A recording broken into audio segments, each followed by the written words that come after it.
భర్తలైన వాళ్ళు మానసికంగా కూడా కుటుంబ సభ్యుల పట్ల ఎలాగూ బాధ్యత కలిగి ఉండాలో కొన్ని సంగతులు మనం ఉదయం చూసాం. ఈ మధ్యాహ్నం సెషన్ కాబట్టి కొంత నిద్ర వచ్చే అవకాశం ఉంటుంది కాబట్టి ఒక వృత్తాంతం చెప్తాను. భర్తలు భార్యలను పొగడాలి, ప్రోత్సహించాలి. అలా ప్రోత్సహించకపోతే కొన్నిసార్లు ప్రమాదాలు జరుగుతాయి. ఒకసారి ఒక భార్య తన భర్తకు బాగా ఇష్టమని మంచి బిర్యానీ చేసి పెట్టిందట. ఆ బిర్యానీ చేసి పెట్టిన తర్వాత ఆయన భోంచేస్తూ ఉండగా దగ్గర కూర్చొని చూస్తుంది. ఆయన ముద్ద వెంబడి ముద్ద గబగబ తినేస్తున్నాడు. ఆమెకి ఏంటంటే లోపల తుకతుకలాడిపోతుంది. ఇలా తింటున్నాడు, బాగుందని ఒక మాట అనొచ్చు కదా అని అనుకుంటుంది. సహజంగా స్త్రీలకు ఆ మాటలాడే గుణం కొంచెం ఎక్కువ ఉంటుంది. ఒక పురుషుడు రోజు మొత్తం మీద 800 పదాలు పలుకుతాడంట. నేను కాదు, ఒక సర్వే చెప్పింది. ఒక స్త్రీ రోజు మొత్తం మీద 2400 పదాలు పలుకుతుందంట. అంటే దీన్ని బట్టి స్త్రీలు ఎంత బాగా మాట్లాడతారో అర్థమవుతుంది. సరే, తింటా ఉంటే ఆయనకు కూడా బాగా అనిపించింది, తింటున్నాడు. ఉండబట్టలేక ఏమండి ఎలా ఉంది అందంట. బాగుంది, కానీ ఆ మాట అంటే ఈవిడ ఎక్కడెక్కి నా నెత్తి మీద కూర్చుంటుందో అని అనుకొని ఆయన మా చెల్లి ఇంటికి వెళ్ళి పచ్చడి తీసుకురా అన్నాడంట. పాపం కళ్ళ నిండా నీళ్లు తిరిగినాయి ఆవిడికి. అరే, ఇంత కష్టపడి చేశాను, ఒక్క మాట బాగుందని, సరే ప్రయాస కన్నా బాగా చేసావు కానీ కొంచెం ఏదో కామెంట్ చేయొచ్చు కదా అని ఇక కోపంతో బయటికి వెళ్ళి ఈ రోజుతో ఈయనకు గుణపాఠం చెప్పాలి అని అనుకొని చెల్లింటికి వెళ్ళే దారిలో కొద్దిగా పచ్చగడ్డి కోసిందట. దాన్ని రోట్లో వేసి నూరింది. దాంతో కొంచెం పేడ కలిపింది. ఆ రెండింటిని మిక్స్ చేసి అంత గిన్నెలో వేసుకొని వచ్చింది. అంటే ఆవిడ ఉద్దేశం ఏంటి? భవిష్యత్తులో ఇంకెప్పుడు చెల్లిళ్ళు అనకూడదు అనేది ఆవిడ ఉద్దేశం. తెచ్చి మీ చెల్లి పచ్చడే చేసిందంట అని కొద్దిగా ప్లేట్లో వేసింది. మనోడు కలపడం మొదలుపెట్టాడు. వాసన వస్తుంది.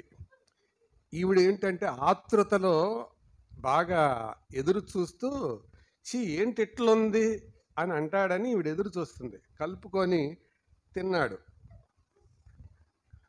వాంతికి వచ్చిన ఫీలింగ్ కలిగింది. భార్య ఉండబట్టలేక అదన్నా చెప్తాడేమో అనుకుంటుంది. అది కూడా చెప్పట్లా. ఉండబట్టలేక అడిగింది, ఏమండి ఏంటి బాగలేదా అని. అంటే వెంటనే అన్నాడు, నీ జీవితంలో ఎప్పుడన్నా చేసేవిట్లా అని.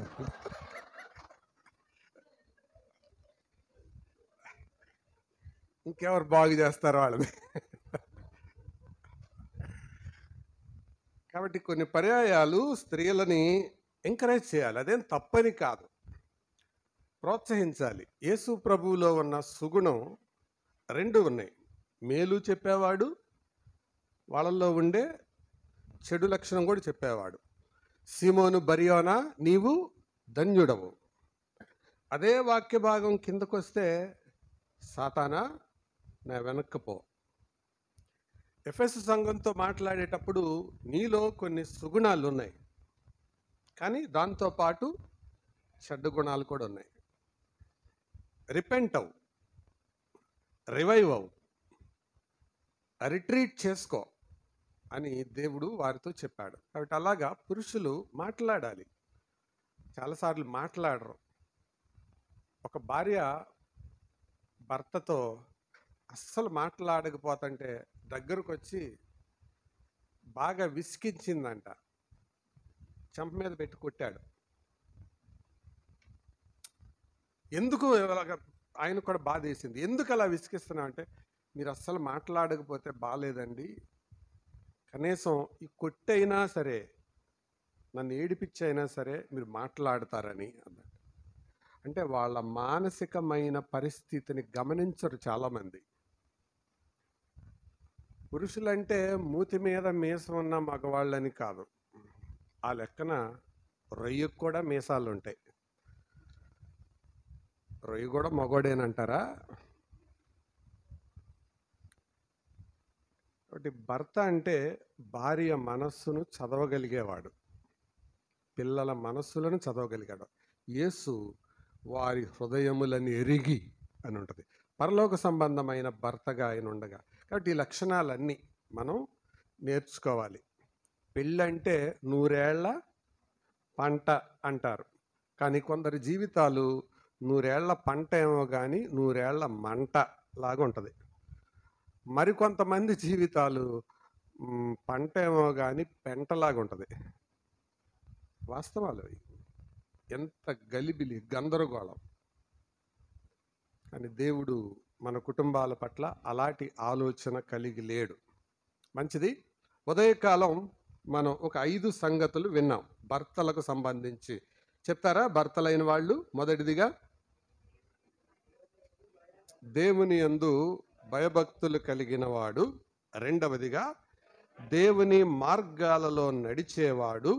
మూడవదిగా తన ఇంటి వారికి నాయకుడు. నాలుగవదిగా తన ఇంటి వారికి పక్షంగా యాజకుడు. ఐదవదిగా తన ఇంటి వారికి అందరికీ సంరక్షకుడు. ఇవి మెయిన్ పాయింట్స్. దాంట్లో మరికొన్ని సంగతులు చెప్పాను. ఇంకా ఇప్పుడు భార్యల గురించి మనం నేర్చుకుందాం. కీర్తనల గ్రంథం 128వ కీర్తన అవుట్లైన్ చెప్పాను ఉదయం, గుర్తుందా? చెప్పండి, బైబిల్ చూడకుండా, నోట్స్ చూడకుండా. 128వ కీర్తన ఎలా విభజించవచ్చు? మొదటి 2 వచనాలు భర్తకు సంబంధించినవి. 3వ వచనంలో 3 లైన్లు ఉన్నాయి. మొదటి లైను భార్యకు సంబంధించినది, 2, 3 లైన్లు పిల్లలకు సంబంధించింది. 4వ వచనం కుటుంబపరమైన ఆశీర్వాదం. 5వ వచనం సంఘపరమైన ఆశీర్వాదం. 6వ వచనం జాతి లేదా దేశం మొత్తానికి ఉండే ఆశీర్వాదం. కాబట్టి దేశం ఆశీర్వదించబడాలంటే దానికంటే ముందు సంఘం ఆశీర్వదించబడాలి. సంఘం ఆశీర్వదించబడాలంటే దానికి ముందు కుటుంబం ఆశీర్వదించబడాలి. కుటుంబం ఆశీర్వదించబడాలంటే దానికి ముందు పిల్లలు, దానికి ముందు భార్య, దానికి ముందు భర్త. భర్త దగ్గర ప్రారంభమైన 1వ వచనంలో ఆశీర్వాదం దేశం వరకు 6 వచనాలుగా సాగింది, పాకింది. అది 128వ కీర్తన యొక్క సారాంశం. సరే, ఇందులో భార్యకు సంబంధించిన వచనాలు ఏమున్నాయి? ఆ ఒక్క మాటే చదువుతారా? చదవండి. 128వ కీర్తన. ఇప్పుడు ఇది సంఘం కాదు కాబట్టి స్త్రీలు కూడా చదవచ్చు, నో ప్రాబ్లం. చదవండి, పర్లేదు. భార్యాభర్తలు ఉన్నారు కదా. ఇక్కడి నుంచి చెప్పే రెఫరెన్సెస్, ఈ రెఫరెన్స్ స్త్రీలు చదవండి ఎవరైనా.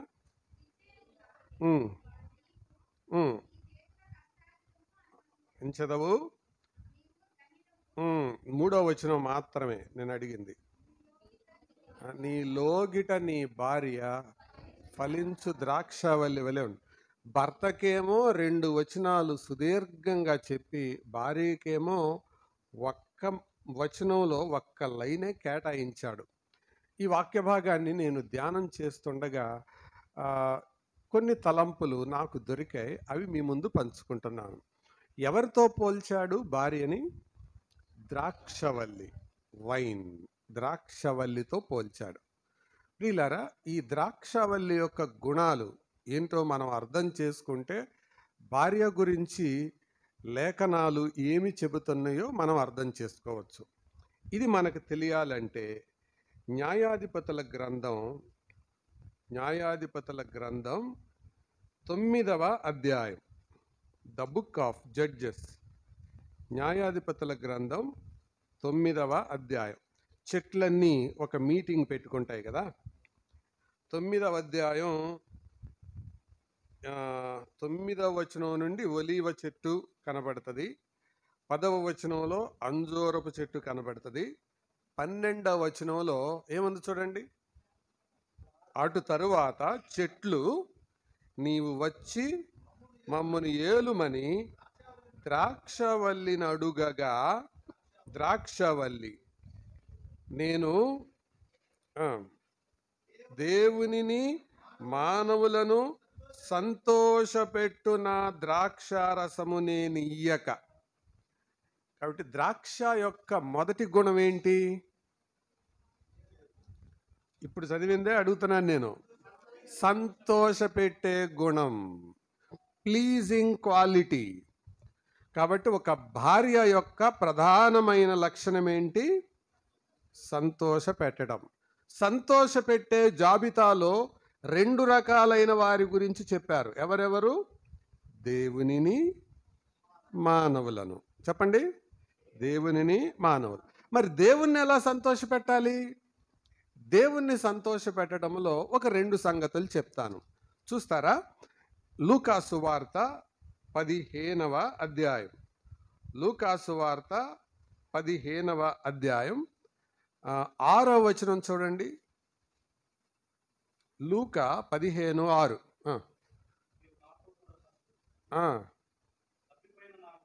దొరికి చెప్పుదు కదా. అటువలే గమనించండి, అటువలే మారు మనస్సు అక్కరలేని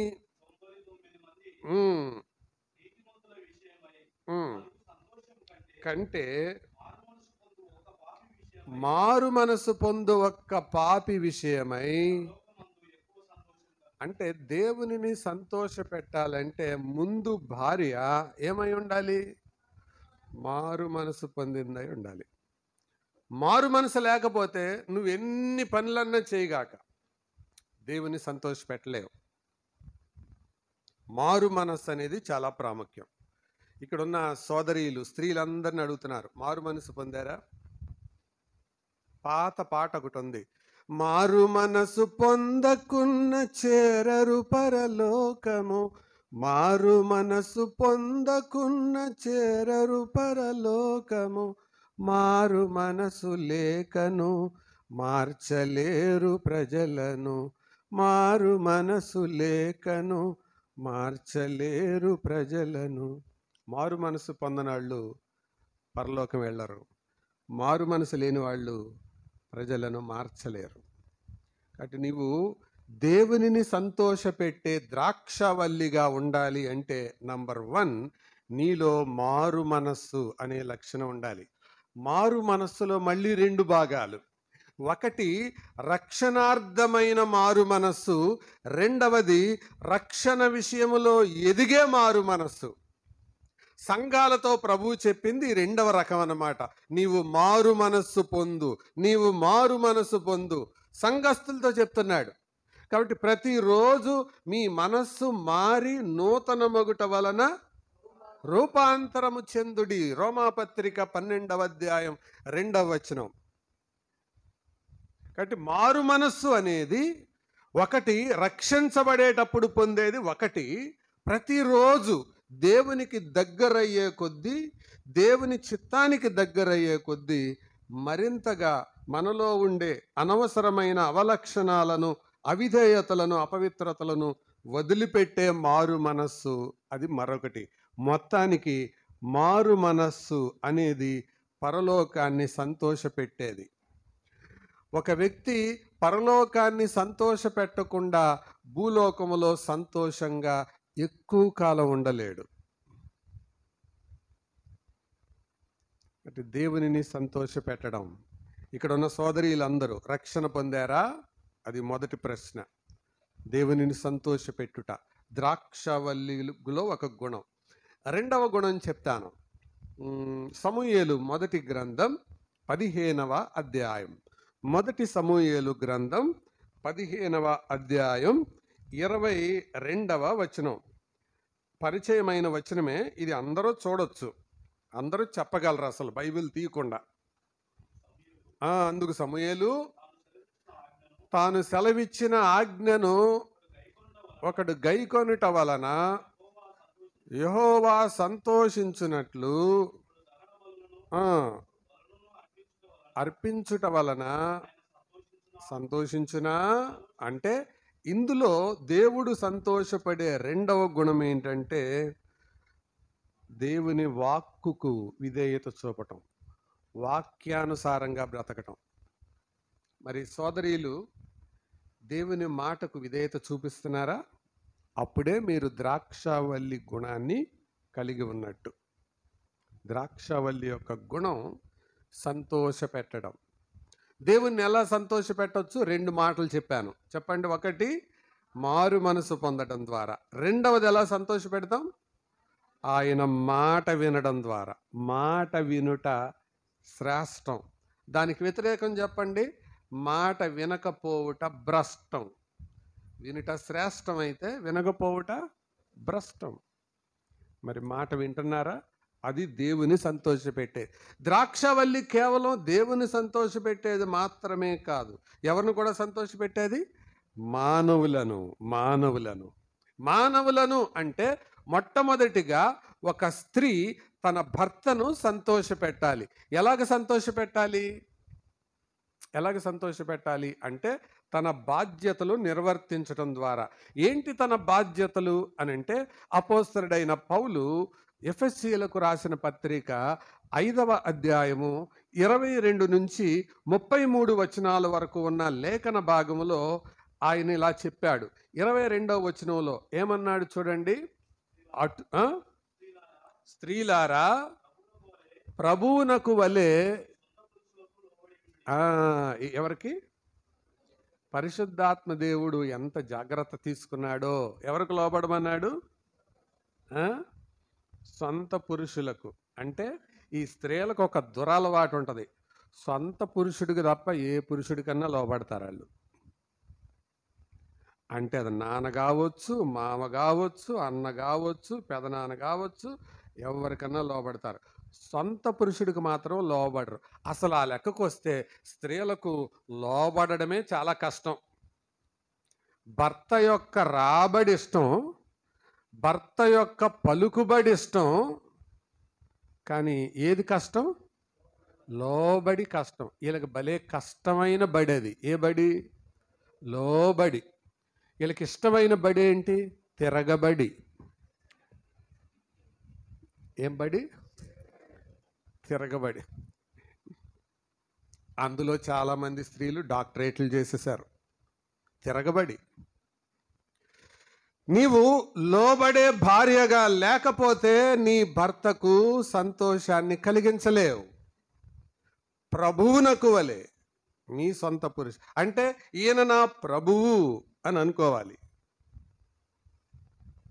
మరి అలాగా భర్తలకు లోబడి ఉంటున్నారా? కొంతమంది పురుషులు, కొంతమంది స్త్రీలు భర్తలను గోంగూరలో పురుగుని తీసేసినట్టు తీసిపడ. ఎవరికో నీకేం తెలుసు కానీ అంత పిచ్చోడి కింద జమ కడుతుంటారు. అరే ఆయన నీకు శిరస్సు. లోబడే భార్య ఎప్పుడు అలా చేయదు. అందుకనే అపోస్తలుడైన పేతురు సంఘానికి రాస్తూ 3వ అధ్యాయంలో ఇలాగన్నాడు. శారాని తీసుకొని వచ్చాడు పోలికగా. ఆమె తన యజమానుడు, తన భర్తను ఎలా పిలిచింది? యజమానుడా అని పిలిచిందా?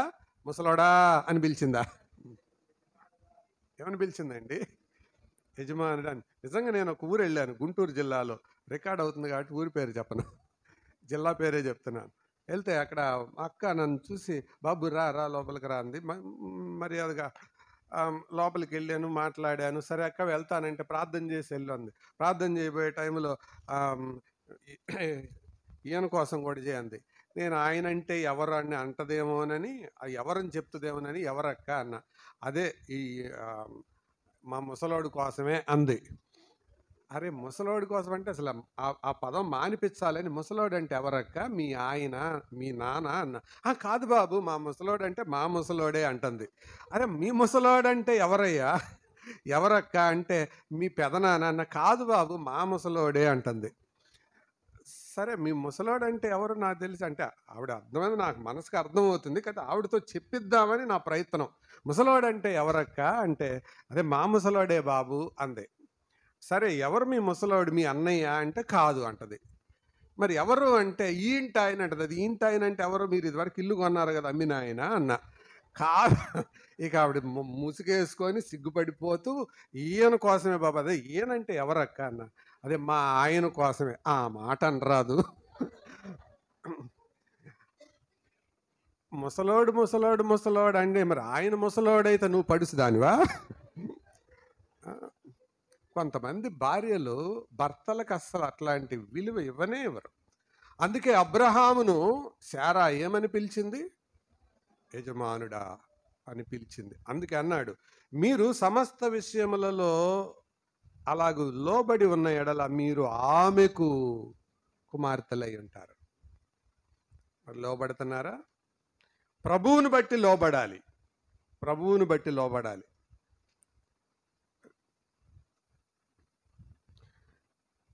దేవుడు నీకు అనగా నీ భర్తకు దేవునికి మధ్య, లేదా నీకు నీ భర్తకు మధ్య దేవుడు అడ్డం రాని అన్ని విషయాల్లో తప్పకుండా లోబడే తీరాలి. అది బైబిల్ చెబుతున్న సంగతి, లోబడుట. అలాగూ నువ్వు లోబడకపోతే ఎలాగూ నీవు నీ భర్తను సన్మానించే వ్యక్తి అవుతావు, సంతోష పెట్టగలుగుతావు. ద్రాక్షవల్లి యొక్క మొదటి లక్షణం ఏంటి? సంతోష పెట్టే గుణం, ప్లీజింగ్ క్వాలిటీ, సంతోష పెట్టడం. మొదటిగా దేవునిని, రెండవదిగా మానవులను. మానవులలో మొదటి రకం ఎవరు? భర్త. అంతేకాదు మరొకటి, సంఘములో పెద్దలను కూడా, నాయకులను కూడా సంతోష పెట్టాలి. ఎలాగూ? సత్యమును అనుసరించి నడుచుకొనుట ద్వారా. యోహాను తన 3వ పత్రికలో ఇలాగంటాడు, ఏమని? ప్రియుడా, నీవు సత్యమును అనుసరించి నడుచుకొనుచున్నావు, నా పిల్లలు సత్యమును అనుసరించి నడుచుకొనుచున్నారని వినుట కంటే నాకు ఎక్కువైన సంతోషము లేదు. కాబట్టి దేవుని వాక్యానుసారంగా నీవు నడుచుకున్నప్పుడు నీ సంఘస్థులకు కూడా సంతోషమే. అది మనుషులను. మరి వాక్యానుసారంగా నడుచుకుంటున్నారా? వాక్యానుసారమైన నడుతుందా? వాక్యాన్ని చేతబట్టుకుంటున్నారు, వాక్యానుసారమైన నడుతుందా అని. వాక్యానికి విధేయులవుతున్నారా? అప్పుడు నిజంగా సంతోషం. తెలంగాణ ప్రాంతంలో ఒక భార్య గురించి నేను విన్నాను. ఆవిడ ప్రభువుని నమ్ముకుంది, భర్త ఇంకా నమ్ముకోలేదు. ప్రార్థనకి వెళ్ళొద్దు అని చెబితే వెళ్ళటం మానేసింది. ప్రార్థనకి వెళ్ళటం మానేసింది, కానీ ఇంట్లో ప్రార్థన చేసుకుంటుంది. అలా చేసుకునేదాన్ని వెనకగా వచ్చి కాలుతో దన్నేవాడు. ఆమె ప్రార్థన చేసుకుంటూ ఉండగా నడుము మీద ఖాళీ ఉంటుంది కదా, జాకెట్కి దానికి మధ్యలో, సిగరెట్ తాగి పీకతో, ఆ ఎర్రగా కాలే పీకతో అక్కడ వాతలు పెట్టేవాడు. అయినా ప్రార్థన మానట్ల. చర్చికి వెళ్ళొద్దంటే మానేసింది తన భర్త కోసం. ప్రభువా, నా హృదయంలో నీ పట్ల ఎంత ఆశ ఉందో తెలుసు, కానీ నీకు తెలుసు, కానీ ఎలాగైనా నేను మార్చని. ఒకరోజు బాగా కొట్టి, ఇంట్లో ప్రార్థన చేస్తుందని బాగా కొట్టి, ఆయనకై చేతులు నొప్పులు పెట్టి తలుపుకు తాళం పెట్టి బయటికి వెళ్ళిపోయాడు. కానీ బయటికి వెళ్ళి టీ తాగుతూ ఉండగా తన మనస్సు దోషారోపణ చేస్తుంది. ఏం చేసిందని అంట కొట్టావు నువ్వు అని. ఆ గలిబిలి తట్టుకోలేక మళ్ళీ ఇంటికి వచ్చాడు. కిటికీ తెరిచి చూస్తే మంచం మీద మోకరించి చేతులు ఇలా పెట్టి చెరిగిపోయిన జుట్టుతో, ప్రభువా, నా భర్త పాపాన్ని దయచేసి తన మీద మోపొద్దు, ఆయన ఎలాగైనా రక్షించు ప్రభువా అని ప్రార్థన చేస్తుంటే నెమ్మదిగా తలుపు తాళం తీసుకొని వచ్చి వెనకాల భార్య కాళ్ళ దగ్గర కూర్చున్నాడు. ఏంటి అలికిడవుతుందని వెనక్కి తిరిగి చూస్తే ఆయన ఏడుస్తున్నాడు. స్టోరీ కట్ షార్ట్ చేస్తున్నాను. కాళ్ళు పట్టుకొని క్షమాపణ అడిగి నిన్ను అర్థం చేసుకోకుండా ఇలా బాధ పెట్టాను, నన్ను క్షమించు, నేను కూడా నీతో పాటు దేవుని సన్నిధికి వస్తాను అని రావడం మొదలుపెట్టి, ఇక వాళ్ళిద్దరూ చర్చి కోసం ముందు ఆవిడ బైబిల్ పట్టుకొని నడుస్తుంటే వెనకాలైన పిల్లిలాగా నడుస్తున్నాడు. అర్థమవుతుందా? కాబట్టి ఎలా మార్చుకుంది? తన విధేయత ద్వారా. చాలామంది స్త్రీలకి అది ఉండదు. ఎక్కడో చోట వీక్ పాయింట్ ఉండదు, అక్కడ రెచ్చిపోతారు వాళ్ళు. వాళ్ళ వీక్ పాయింట్ ఉండదు, అక్కడ మాత్రం అస్సలు రాజీ పడరు. ఒక భార్యని భర్త విపరీతంగా కొడుతున్నాడు, కుయ్యమంటలా కయ్యమంటలా, అంటే ఆవిడ కొట్టించుకోవటం అలవాటైపోయింది. ఆయనకి పౌరుషం వచ్చి జుట్టు పట్టుకున్నాడు. జుట్టు పట్టుకోగానే వెంటనే అంది, వంటగదిలోకి వెళ్ళి కత్తిపేడ తెచ్చి ఎక్కడ కొట్టినా ఊరుకుంటాను, జుట్టు పట్టుకున్నావో మెడకాయ మీద పీక ఎగిరిపోద్దంది. అంటే అది ఆవిడ వీక్ పాయింట్ అనమాట. అట్లాగే ఒక్కొక్కరికి ఒక్కొక్క వీక్ పాయింట్ ఉంటుంది. కానీ లోబడే భార్య అన్ని విషయములలో భర్తకు లోబడుతుంది, తద్వారా సంతోషం. సంఘాన్ని, కుటుంబములో భర్తను, బిడ్డలను సంతోషపరిచేదిగా ఉంటుంది. అది ద్రాక్షావల్లి యొక్క మొదటి గుణం. రెండవ గుణం చెప్తాను రండి. ద్రాక్షావల్లి యొక్క రెండవ గుణం సమూయేలు 2వ గ్రంథము 16వ అధ్యాయము 2వ వచనం. 2వ సమూయేలు 16:2. రాజు ఎందుకు తెచ్చితివని గాడిదలు ఎక్కుటకు. గాడిదలు ఎందుకు? ఇప్పుడు చదివే దాంట్లో నుంచి అడుగుతున్నాను, మీరు ఆ బ్రదర్ చదువుతున్నారు, మీరు వింటున్నారు. గాడిదలు ఎక్కటానికి. Right, next. రొట్టెలు, అంజూరపు అడలును. ఎందుకు అవి రెండు? పనివారు తినటానికి. తర్వాత ద్రాక్ష రసము అరణ్యమందు. ఎందుకు? అలసట నొందిన వారు తాగుటం. నేను చెప్పదలిచిన రెండవ మాట, ద్రాక్షవల్లి యొక్క రెండవ లక్షణం అలసట తీర్చడం. ఏంటండి? అలసట తీర్చడం. అలసట తీర్చేది ద్రాక్షవల్లి.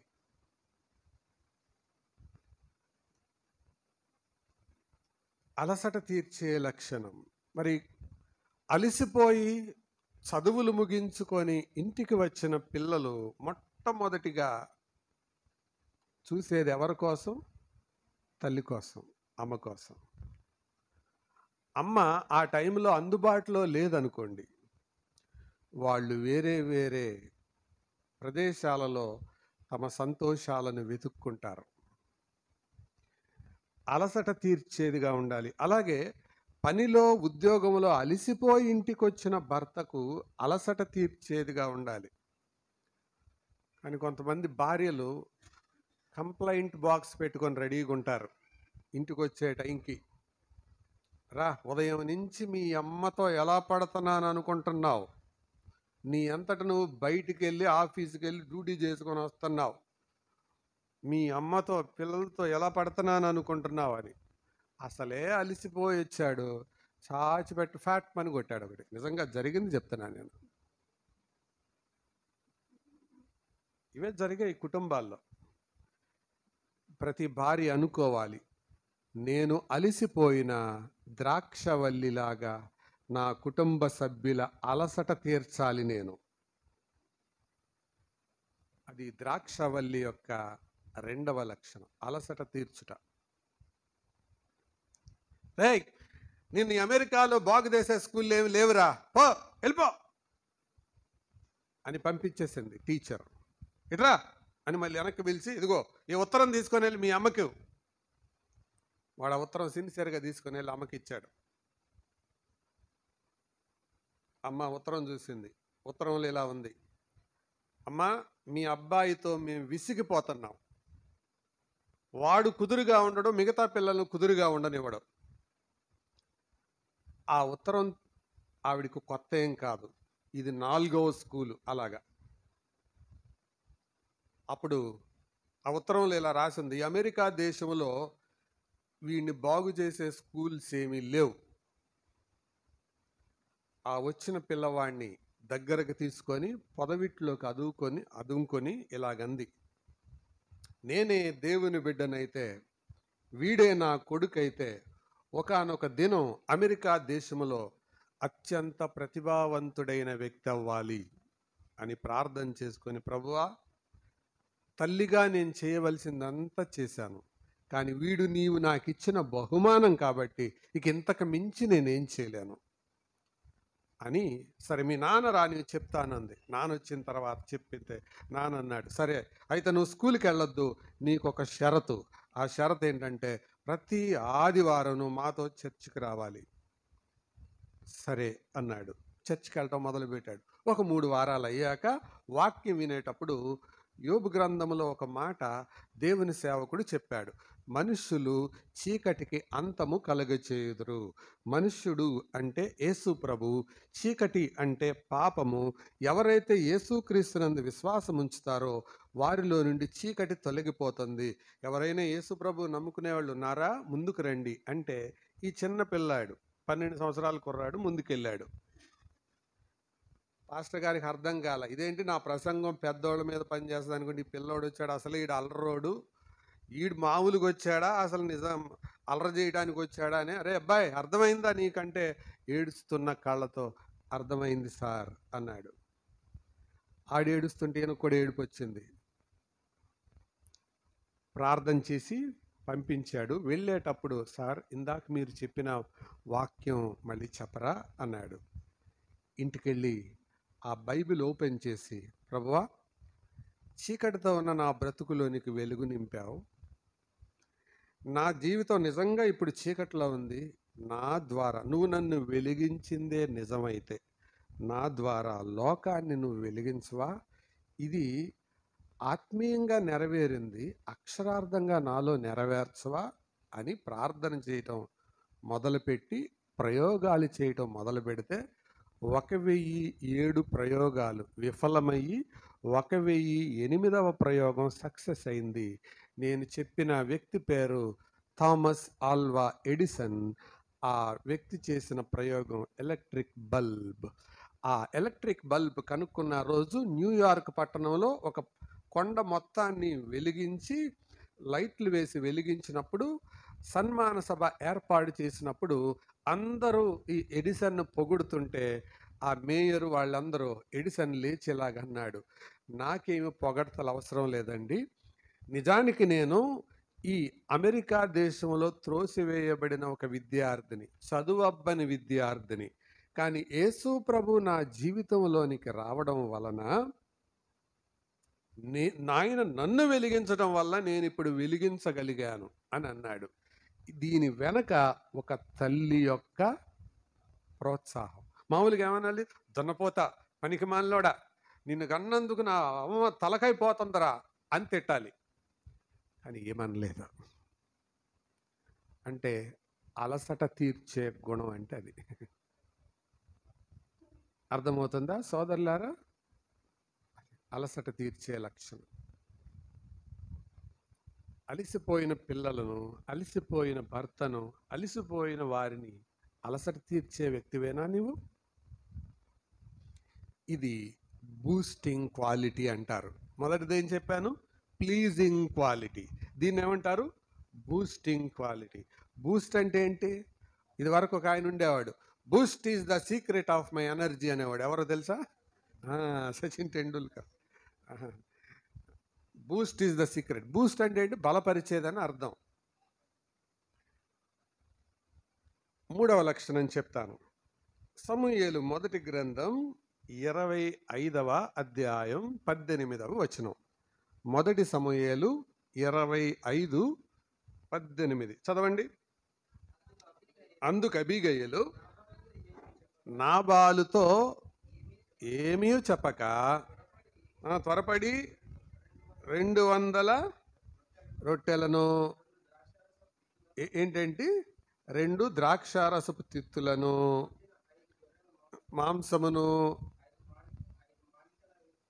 ఇదంతా లిస్ట్ ఉంది అక్కడ. దాంట్లో ఏమి కూడా ఉన్నాయి? ద్రాక్ష తిత్తులు కదా, ద్రాక్ష తిత్తు. ఇక్కడ ద్రాక్ష ఏం తెలియజేస్తుందంటే ఆతిథ్య గుణం. ఏం గుణం అండి? ఆతిథ్యం ఇచ్చే గుణం.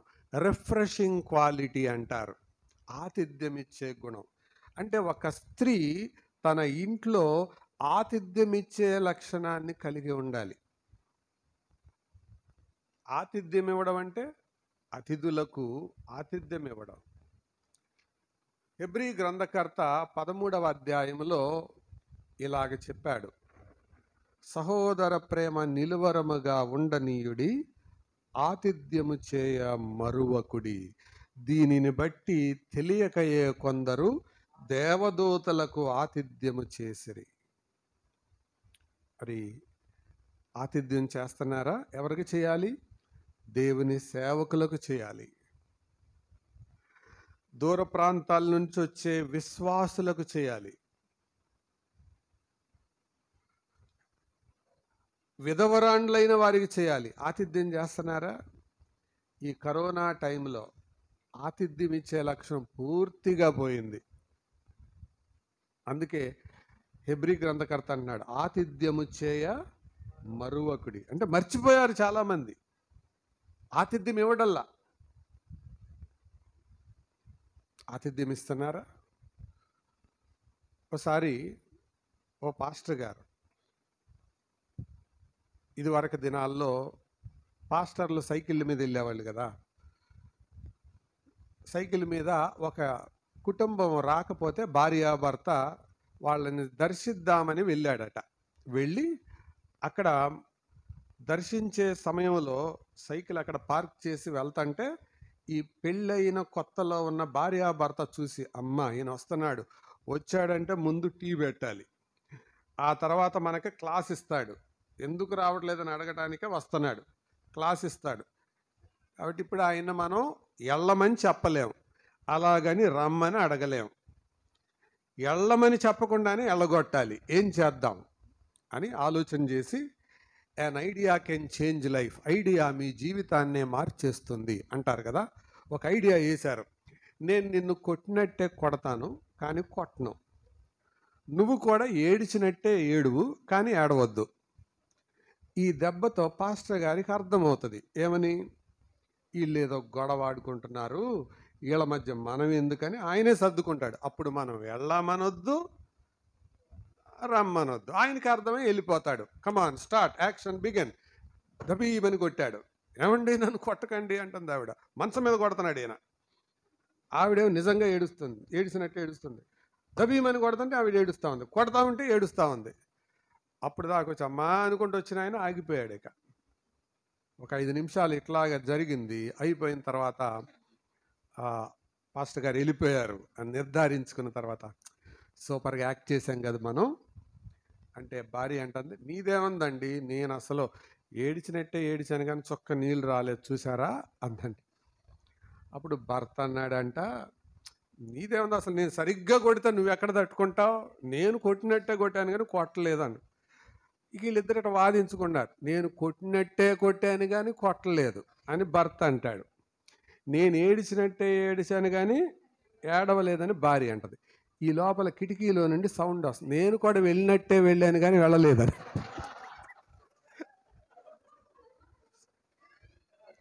అంటే ఎంత డ్రామా వేసింది ఎందుకు వీళ్ళు చెప్పండి, ఎందుకు వేశారు? ఆయన పంపించాలి అంటే, సార్ మధ్యాహ్నం పూట సెషన్ కదా, అందుకు కొంచెం మిమ్మల్ని లేపుదామని. చాలాసార్లు ఆతిథ్యం ఇవ్వడం మర్చిపోతున్నారు. నేను ఒక మాట అడుగుతున్నాను, ఎంతకాలమైంది మీ సేవకుల్ని ఇంటికి పిలిచి భోజనం పెట్టి ఆతిథ్యం చేసి? ఏదో స్థుతి కూడాలప్పుడు పెట్టి అందరితో పాటు పెడతాం కాదు. అన్న ఈరోజు మా ఇంటికి రండి, భోజనం చేయండి, కేవలం మాతో సమయం గడపండి, మాలో లోపాలు ఏదైనా ఉంటే చెప్పండి, మేము సరి చేసుకుంటాం అని పిలిచి ఎంతకాలమైంది? ఆతిథ్యము చేయ మరిచిపోకుడి. కాబట్టి ద్రాక్షలో ఉన్న 3వ గుణం ఏంటి? ఆతిథ్యమిచ్చే గుణం. ఎన్ని చెప్పాను? మొదటిదేంటి? సంతోష పెట్టడం. రెండవది ఏంటి? అలసట తీర్చడం. మూడవది ఏంటి? ఆతిథ్యం ఇవ్వడం. నాలుగవది ఏంటో చెప్తాను. నాలుగవది సామెతల గ్రంథం 31వ అధ్యాయం. సామెతల గ్రంథం 31వ అధ్యాయం 6వ వచనం. సామెతలు 31:6. ప్రాణము పోవుచున్న వానికి మద్యము నీయుడి, మనోవ్యాకులము గల వారికి ఏంటండి? మనోవ్యాకులం అంటే ఏంటది? అది సైకలాజికల్ డిజార్డర్ అన్నమాట. మనోవ్యాకులం అంటే మైండ్కి సంబంధించింది. మీకు తెలుసా, మనకు ఒంటికి ఎలాగ రోగాలు వస్తాయో మనసుకు కూడా అలాగ రోగాలు వస్తాయి. మీకు అసలు ఒక స్టడీ గనక చెబితే ఇక్కడున్న మనందరిలో కనీసం 70-80 మందికి రోగం ఉంటుంది. ఏ రోగం? మానసిక రోగం.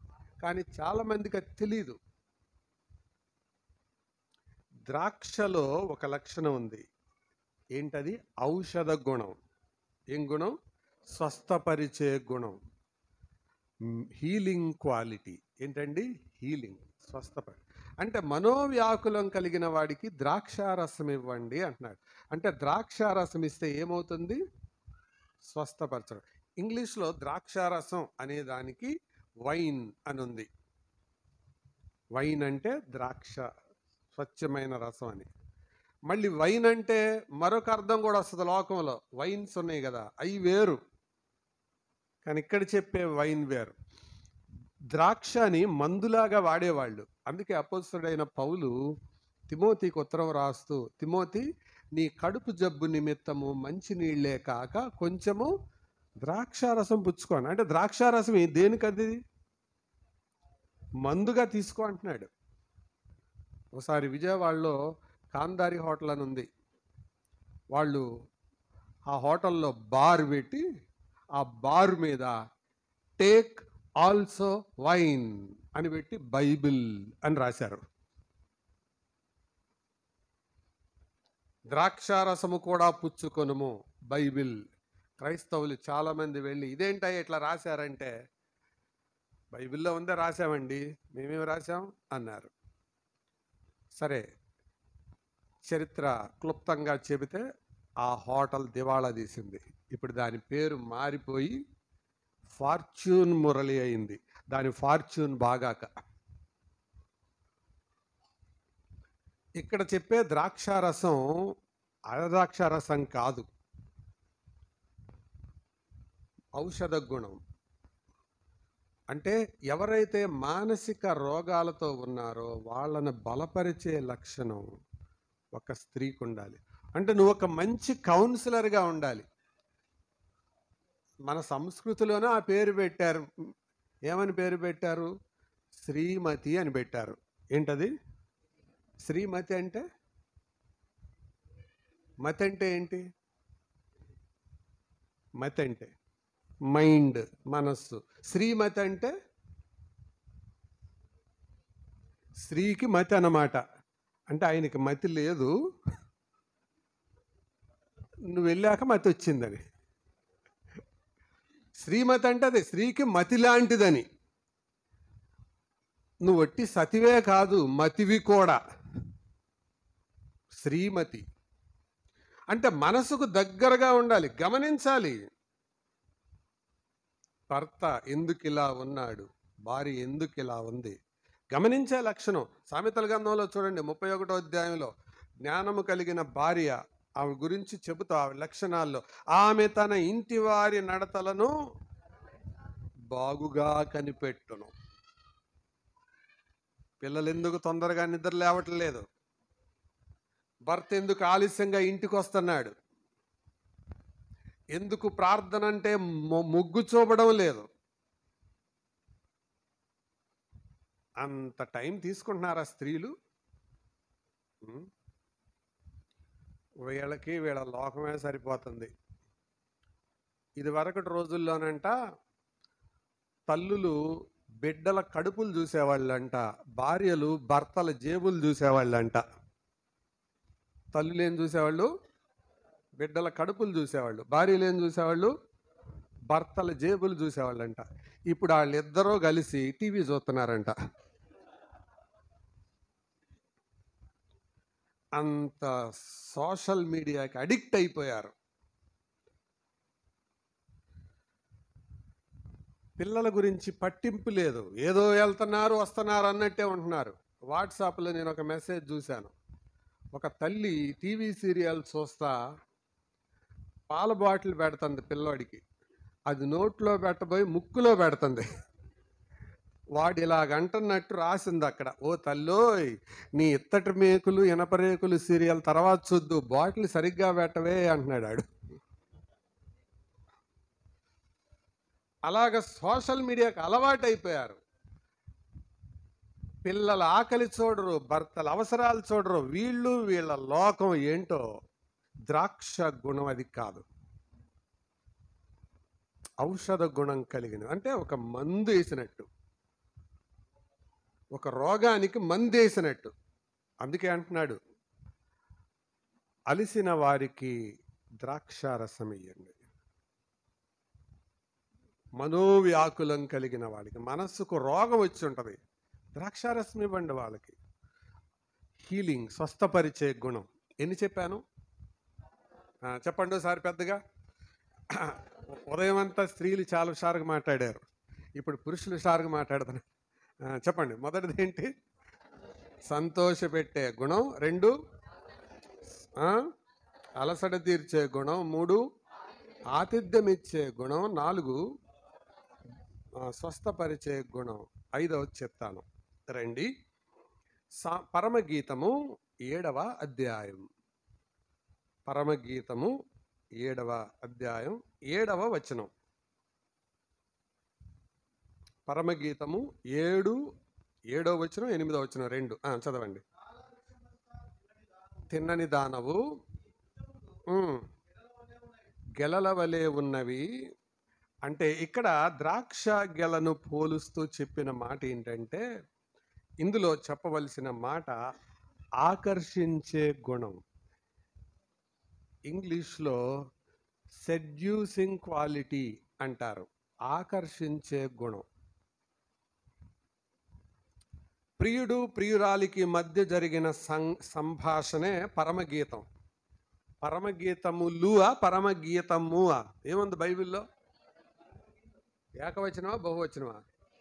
సరిగ్గా చూసారా? అదంతా ఒకటే గీతం. అందులో కాసేపు ఆయన పాడతాడు, కాసేపు ఈవిడు పాడుతుంది, మొత్తం అంతా ఒకటే గీతం. తర్వాత దాన్ని విభజించారు, పరమగీతం గ్రంథం. అందులో ఈ పోలిక చేసేటప్పుడు ఆకర్షించే గుణాన్ని పెట్టారు అక్కడ. ద్రాక్షకు ఏం గుణం?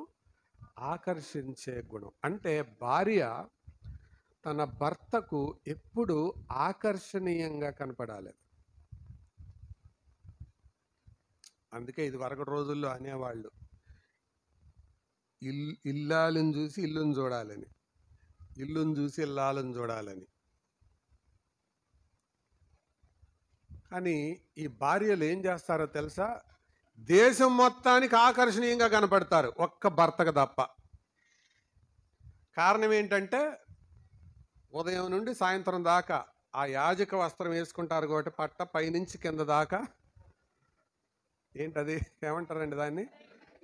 అది పగలు అదే, రాత్రి అదే, ఎప్పుడు అదే.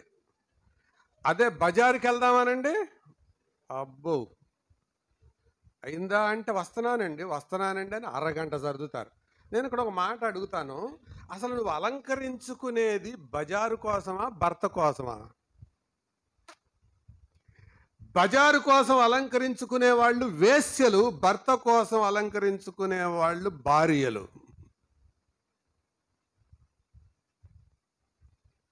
ప్రకటన గ్రంథం చూడండి, 21వ అధ్యాయం 2వ వచనం. ప్రకటన గ్రంథం 21:2 దొరికిందా? బైబిల్లో ఆఖరి పుస్తకం. మరియు నూతనమైన యెరూషలేమును పరిశుద్ధ పట్టణము తన భర్త కొరకు అలంకరింపబడిన, ఎవరి కొరకు? అందరు చెప్పాలి మళ్ళీ. తన భర్త కోసం. ఉందా? మీ బైబిల్లో ఉందా? కాబట్టి భార్య యొక్క అలంకరణ ఎవరి కోసం? మాట్లాడలేదండి. భర్త కోసం. మరి నిజంగా నీ భర్త కోసం అలంకరించుకుంటున్నావా ఎప్పుడైనా? అందుకే నీ యొక్క అలంకరణ నీ ఇంటి వాళ్ళు తప్ప బయట వాళ్ళు ఎవరు చూడకూడదు. నువ్వు బయట వాళ్ళ కోసం అలంకరించుకుంటున్నావంటే something is wrong in your mind set.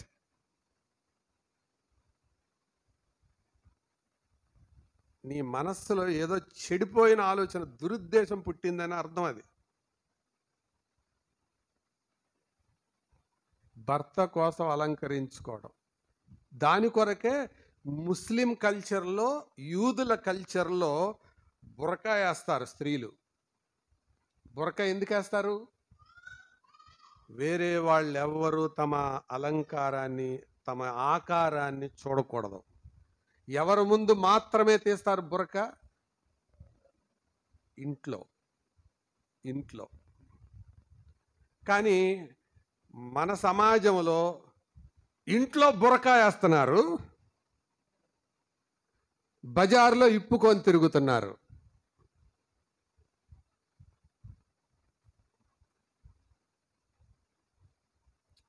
ద్రాక్షలో ఉన్న మరొక లక్షణం ఆకర్షించే లక్షణం. ఆమె పెనిమిటి ఆమెను పొగడును. సామెతలు 31లో ఉంది. ఉందా? ఆమె పెనిమిటి ఆమెను పొగడును. ప్రియులారా, ప్రపంచంలో అందరి దృష్టికి నువ్వు అందంగా కనపడి నీ భర్త దృష్టికి అందంగా కనపడకపోతే సంథింగ్ ఈజ్ రాంగ్. నీ వైఖరిలో అన్నా తేడా ఉండాలి, అతని కళ్ళల్లోనైనా తేడా ఉండాలి. Either is wrong with your attitude or wrong in his eyes. కళ్ళల్లో కామం ఉన్న వాడికి భార్య అందంగా కనపడదు. That is one extreme. అలాగే లెక్కలేని తనములో ఉండే భార్య భర్త కోసం అలంకరించుకోదు. బజారు కోసం, లోకస్తుల కోసం, పెళ్ళిళ్ళకి, ఫంక్షన్లకి వెళ్ళేటప్పుడు మాత్రం సినిమా యాక్టర్ల తలదన్నేలాగా అలంకరించుకుంటారు. కానీ భార్య యొక్క లక్షణం ఏంటో తెలుసా? సెడ్యూసింగ్ క్వాలిటీ, ఆకర్షించే గుణం. ఎన్ని చెప్పాను? 5. చెప్పండి. మొదటిది ఏంటి? సంతోషపెట్టే గుణం. 2 అలసట తీర్చే గుణం. 3 ఆతిథ్యమిచ్చే గుణం. 4 స్వస్థపరిచే గుణం. 5 ఆకర్షించే గుణం. ఇప్పుడు చెప్తున్నాడు, నీ లోగిట నీ భార్య ఎలా ఉంటుంది? ఫలించు ద్రాక్షవల్లి వలె. మరొక తలంపు కూడా చెప్పి నేను ముగిస్తాను. ద్రాక్షవల్లి అని అంటే అది వల్లి. ద్రాక్షవల్లి అంటే, వల్లి అంటే ఏంటి? తీగ. ద్రాక్షని వల్లితో పోల్చాడు, ద్రాక్షని మొద్దుతో పోలవల. చాలామంది స్త్రీలకి పెళ్ళయ్యేదాకా ఫిజిక్ని, ఆకారాన్ని చాలా జాగ్రత్తగా కాపాడుకుంటారు.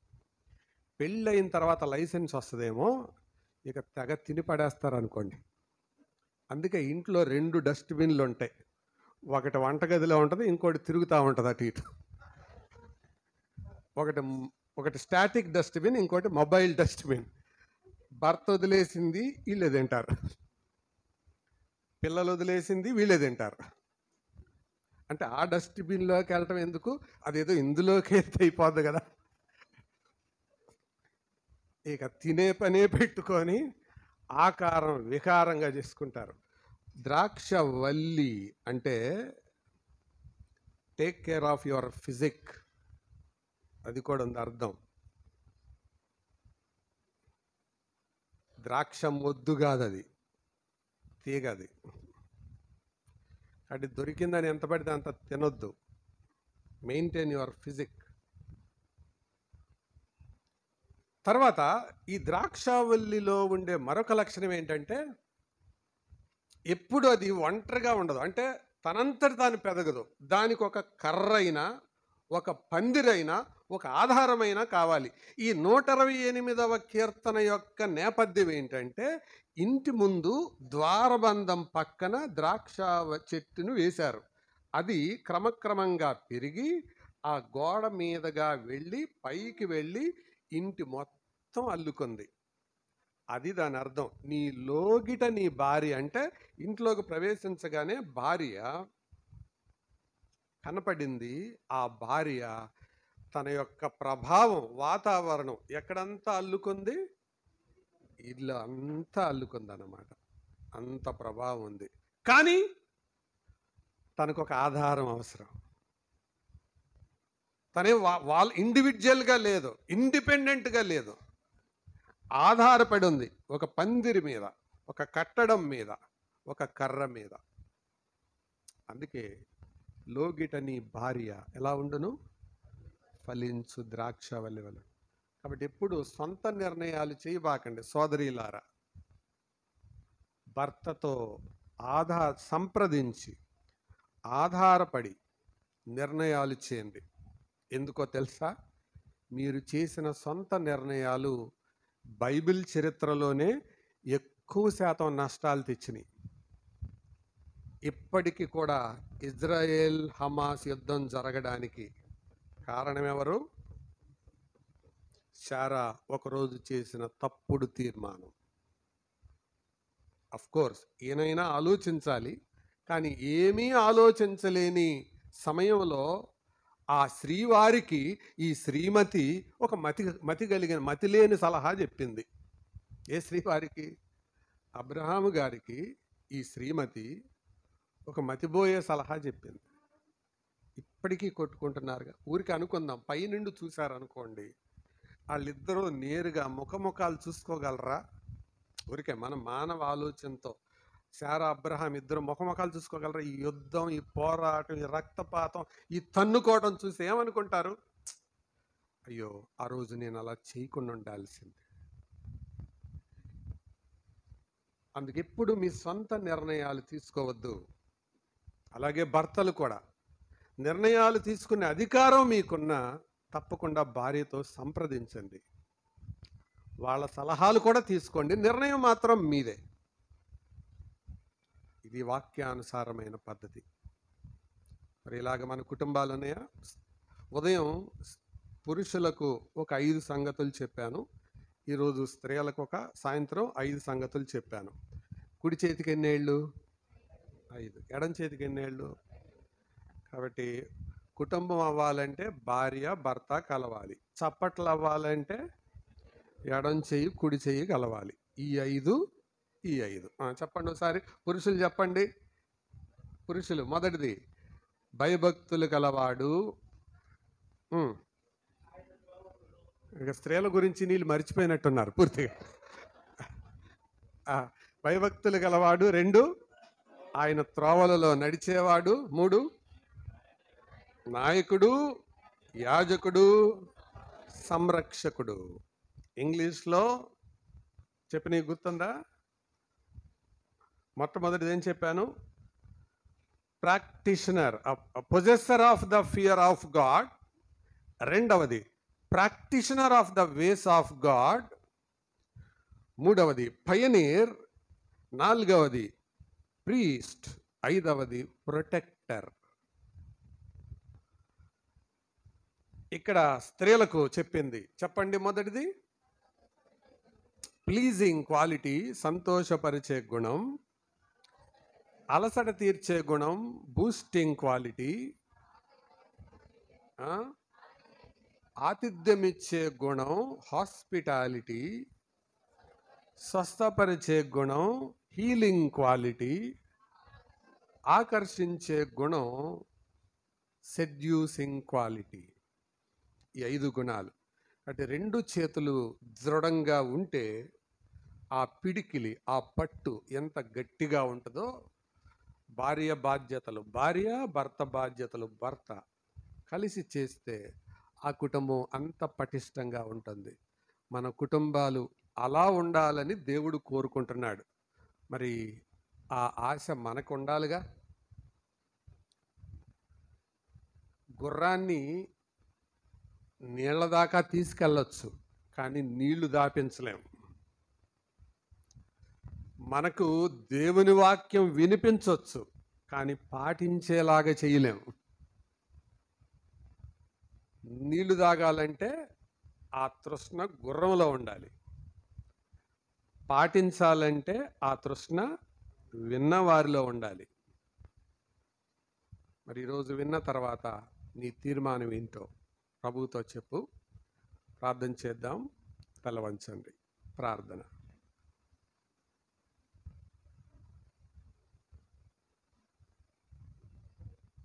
కొద్దిసేపు ఎవరైనా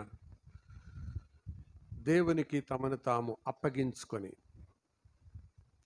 ప్రభువా, మా లక్షణాలు, మా బాధ్యతలు మాకు అర్థమయ్యేలాగా చెప్పావు, నీకు స్తోత్రం ప్రభువా.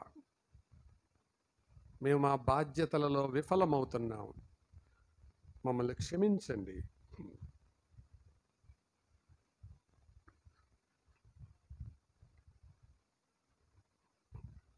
అని దేవుని ముందు ఒప్పుకోండి. ఏ విషయాల్లో వాక్యం మీతో మాట్లాడిందో, ఒప్పించిందో ఆ విషయాల్లో సరిచేసుకోండి, ప్రభువుకు అప్పగించుకోండి. ఒకవేళ మీరిద్దరూ కలిసి తీర్మానం చేయాలి అనుకుంటే, మీ జీవిత భాగస్వామి యొక్క చెయ్యి పట్టుకొని ప్రభు సన్నిధిలో తీర్మానం చేయండి, ప్రార్థన చేయండి. చెయ్యి దేవుని సన్నిధిలో ఎప్పుడో చెయ్యి పట్టుకొని ప్రమాణం చేశారు. ఈరోజు ఇద్దరు కలిసి ఒకరి చెయ్యి ఒకరు పట్టుకొని ప్రార్థన చేయండి. ప్రభువా, వాక్యానుసారమైన కుటుంబాలుగా మేము ఉంటాం అని ప్రభువుకు అప్పగించుకోండి. భార్య భర్త వారి చేతులు పట్టుకోవడానికి సిగ్గుపడక్కర్లేదు. ప్రభువు మీతో మాట్లాడి ఉంటే తప్పకుండా ప్రభువుకు అప్పగించుకోండి, ప్రార్థన చేయండి.